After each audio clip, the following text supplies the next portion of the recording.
वो Indian chocolate हो, कुछ ना कुछ कॉकरोच के कण उसके।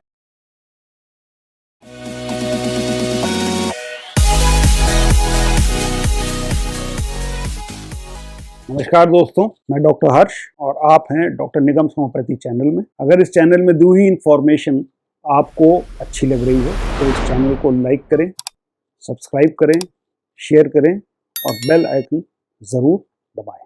आज हम लोग एलर्जीज पे ही बात करेंगे और इस चौथे एपिसोड में एलर्जी के हम लोग बात करेंगे डस्ट एलर्जी की। डस्ट एलर्जी एक बहुत कॉमन फिनोमेना है इंडिया में। ज़्यादातर केसेस जो एक्सटर्नल एलर्जीज के हमारे पास आते हैं, आपको याद होगा मैंने पिछली बार बताया था कि एक्सटर्नल एलर्जी हम लोग ऐसे पता करते हैं जब IgE पॉजिटिव हो और फाडिया टॉप पॉजिटिव हो। ऐसे केसेस में अबाउट 50% केसेस डस्ट एलर्जी के होते हैं। मगर बात ये आती है, क्या डस्ट से एलर्जी हो सकती है? एक बड़ा कॉमन मिसकंसेप्शन है कि धूल गर्दे से एलर्जी होती है। नहीं, धूल गर्दे से एलर्जी नहीं होती है। डस्ट के अंदर बहुत छोटे छोटे माइक्रोस्कोपिक जीव होते हैं जिनको डस्ट माइट कहा जाता है, वो एलर्जी पैदा करते हैं। साथ ही साथ डस्ट में बहुत सारे केमिकल्स होते हैं जो एलर्जी पैदा। सो डस्ट के अंदर जो डस्ट माइट होते हैं वो डर्मेटोफाइगोट्स कहलाते हैं। ये डर्मेटोफाइगोट्स जब हमारी आँख में, नाक में, गले के अंदर जाते हैं तो ये एलर्जी पैदा करते हैं, जो कि खुजली भी हो सकती है, जिसको अर्टिकेरिया कहते हैं, हिंदी में गांव में जिसको अकौता कहते हैं, और वो एलर्जिक राइनाइटिस भी हो सकती है, नाक बहना, आंखों से पानी आना, और वो एलर्जिक ब्रोंकाइटिस भी हो सकती है। अब ये डस्ट माइट सबसे ज़्यादा कहाँ मिलते हैं? ये भी एक फन फैक्ट है। आपको लगता होगा कि बाहर जाएंगे डस्ट माइट वहाँ सबसे ज़्यादा होगा। गलत है।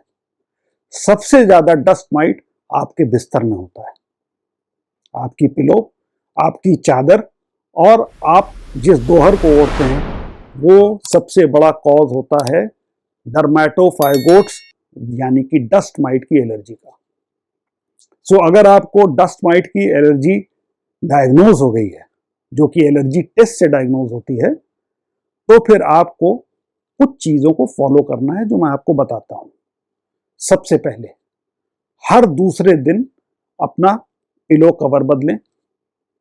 हर दूसरे दिन बेड कवर, चादर को बदलें। हफ्ते में एक बार अपनी दोहर को या तो धोएं या उसके कवर डाल करके उस कवर को धोएं। हफ्ते में एक बार आपके घर में अगर कारपेट पड़ा हो तो उसकी अच्छी तरीके से वैक्यूम क्लीनिंग करें।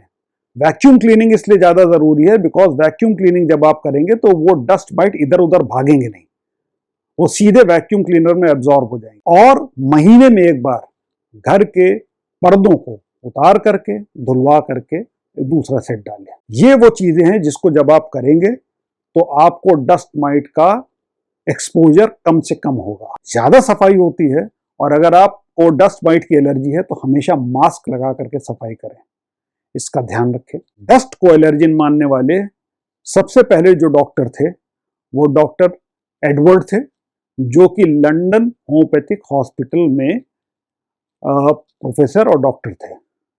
ये वही हॉस्पिटल है जहाँ से मैंने अपने MF की पढ़ाई करी है। और उन्होंने एक ट्रैप बनाया था जिसका नाम दिया था डस्ट ट्रैप, और उसको उन्होंने लंदन का जो सबसे बिजी चौराहा है ट्रफेलगर स्क्वायर, वहाँ पे ऊपर लगा दिया था।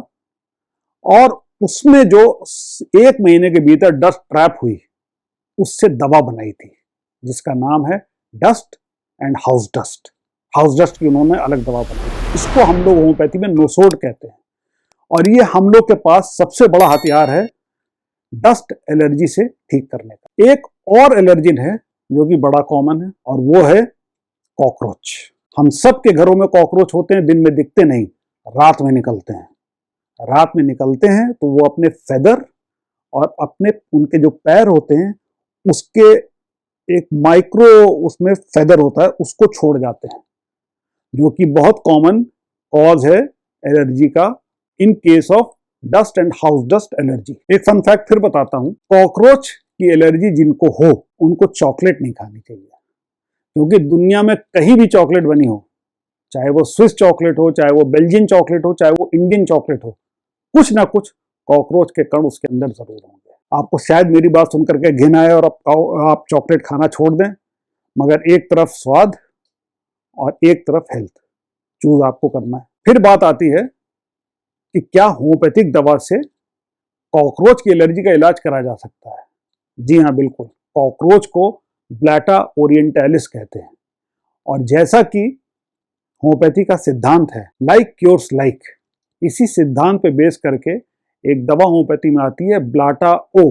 अगर इसको मदर टिंचर में लेंगे तो आप जान लीजिए कि आप कॉकरोच पी रहे हैं, इसलिए कृपा करके इसको मदर टिंचर में मत लें, इसको हायर पोटेंसी में लें, और पोटेंसी डिसाइड करने वाले आपके डॉक्टर होने चाहिए। कॉकरोच की एलर्जी में एलर्जिक राइनाइटिस के साथ सांस फूलने की भी कॉमन बहुत बीमारी होती है। सो कॉकरोचों से बचना हो तो आजकल उसके लिए तमाम केमिकल्स आ गए हैं। कॉकरोच रात में निकलते हैं, इसलिए रात होने से पहले डिनर का सारा सामान समेटने के बाद जितने भी पाइप्स हैं आपके घर में, उन सब में वो केमिकल्स जैसे कि हिट डालें। कॉकरोच मरेंगे तो आप इस एलर्जी से बचेंगे। आज के लिए बस इतना ही। नमस्कार।